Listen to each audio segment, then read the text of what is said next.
testicles can actually be transplanted, and if that happens successfully, they continue to produce the sperm of the original donor, which I thought was just fascinating.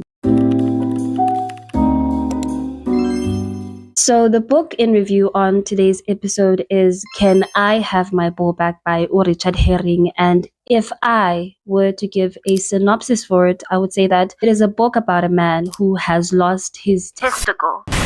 His right testicle, to be more specific, due to having had a testicular cancer, and who's basically just walking us through the entire ordeal, narrating his experience from receiving his diagnosis to going for surgery and then going for chemotherapy thereafter, and how all of that has impacted his life. But before we get into that, hi, my name is Unhlanhla Wakampambane, and I'm basically the Beth in this hub. So I hope you like it here and that you get to stay. Yeah, without further ado, let's get to the actual review. No matter how I add it up, I just keep getting up. I just keep getting up. Considering the subject matter, I had expected the book to be heavy emotionally, because when I think of a cancer and the themes that are usually explored around it, like grief, loss, the anxiety that surrounds all of it, and the uncertainty and just overall mortality, it kind of makes sense. But Richard's approach, even though his book has all of those aspects present, is very comedic, which is something I genuinely enjoyed. Because yes, the book has many reflective moments, and most of them profound. His delivery is very humorous. I realize now that other people may not appreciate it because it may feel like he's kind of like taking away from the gravity of the situation. But I liked it because I thought he was very intentional about it. To quote him directly, "My comedy has always been largely autobiographical and honest, especially when it comes to my personal failings and disasters.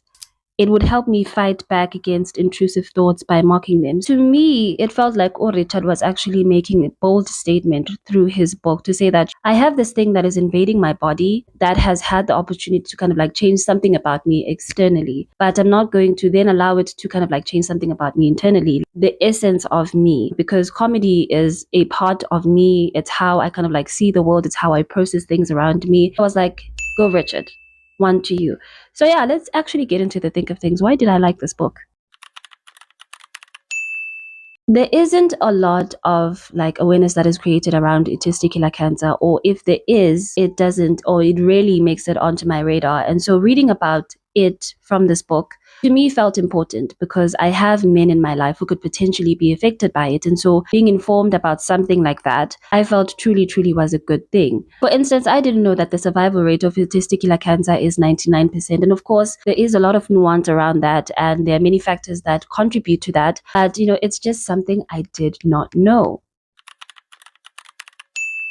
At the end of every chapter, Richard included a section that he called On the Ball, where he shares really interesting facts about testicles just beyond their anatomical function. Like, myths and historical beliefs that people had. And I thought that was a very nice touch. To share a few, testicles can actually be transplanted, and if that happens successfully, they continue to produce the sperm of the original donor. Fascinating. I was mind blown. And the reason why that doesn't happen often or isn't as popular is because of the ethics around it. Because, if a man now is making another man's children and raising another man's children, it's like, There is a song out there about Hitler having only one ball. Has only got one ball. Another one that really just was a shock to me is the fact that testicles can ascend or descend like elevator shaft if men are scared or if they're cold. And in my head, visually, I can't make sense of it. Show me to me, please.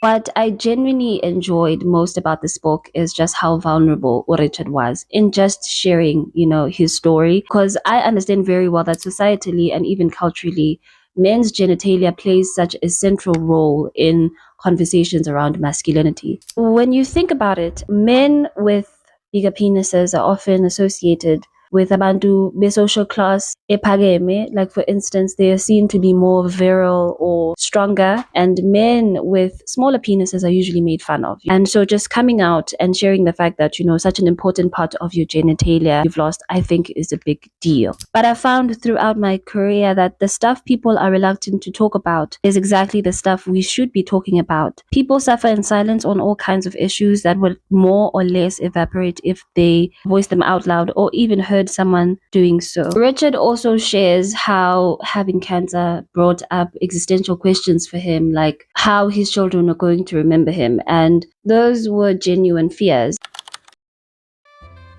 He emerged out of his experience having newfound appreciation for the most important things in life, which is people, our families. Sometimes we get consumed by everything that is happening around us that we forget, that. And so, yeah, I would definitely recommend that you read this book, even if you don't really have, testicles. It's a nice guide.